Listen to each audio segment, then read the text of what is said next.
దుర్గా నవరాత్రులు రెండవ రోజు గాయత్రీదేవి అలంకరణ.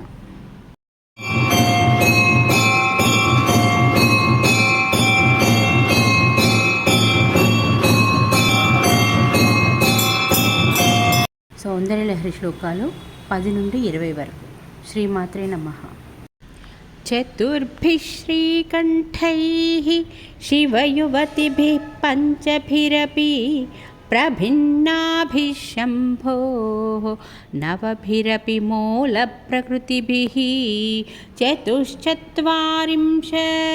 వసుదలకలాశ్రత్రివలయా త్రిరేఖాభిः సార్ధం తవ శరణకో నః పరిణతాః త్వదీయం సౌందర్యం తుహినగిరికన్యే తులయితుం కవీంద్రాః కల్పంతే కథమపి విరించి ప్రభృతయః యదా లోకౌత్సుక్యాత్ అమరలలనా యాంతి మనసా తపోభిదృష్ప్రాపాం అపి గిరిశ సాయుజ్య పదవీ నరం వర్షీయాంసం నయన విరసం నర్మసుజడం తవాపాంగాలోకే పతితమనుధావంతి శతశః గలద్వేణీబంధాః కుచకలశ విస్రస్తసిచయాః హఠాత్యుట్యత్యాంచో విగలితదుకూలా యువతయః క్షితౌ షట్పంచాశత్ ద్విసమధిక పంచాశదుదకే హుతాశే ద్వాషష్టిః చతురధిక పంచాశదనిలే దివి ద్వింశం త్రింశత్ మనసి చ చతుష్షష్టిరితి యే మయూఖాస్తేషామాప్యుపరి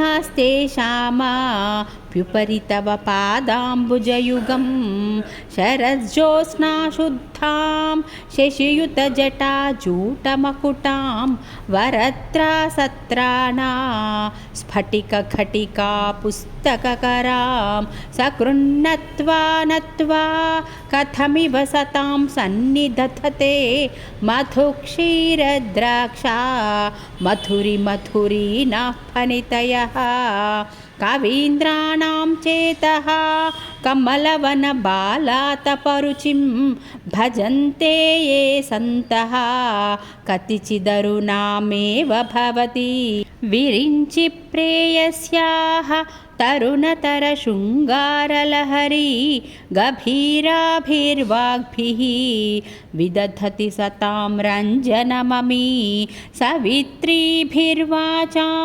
శశిమణిశిలాభంగరుచిభిః వశిన్యాధ్యాభిస్త్వాం సహజనని సంచింతయతి యః సకర్తా కావ్యానాం భవతి మహతాం భంగిరుచిభిః వచోభిర్వాగ్దేవీ వదనకమలా మోదమధురైః తనుచ్ఛాయాభిస్తే తరుణతరిణి శ్రీసరణిభిః దివం సర్వాముర్వీం అరుణిమణిమగ్నాం స్మరతి యః భవంత్యస్యత్రస్యా ధ్వనహరిణశాలీననయనాః సహోర్వశ్యావశ్యాः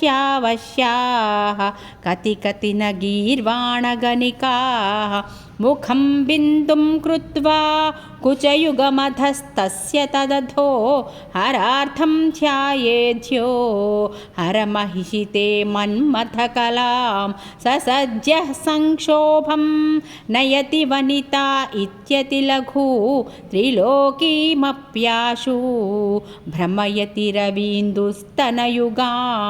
కిరంతీమంగేభ్యః కిరణనికురుంబామృతరసం హృది త్వామాధత్తే హిమకరశిలామూర్తిమివ యః ససర్పాణాం దర్పం శమయతి శకుంతాధిప ఇవ జరప్లుష్టాన్ దృష్ట్యా సుఖయతి సుధాధారశిరయా.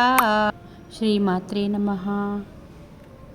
సౌందర్యలహరి 10 నుండి 20 శ్లోకాల వరకు.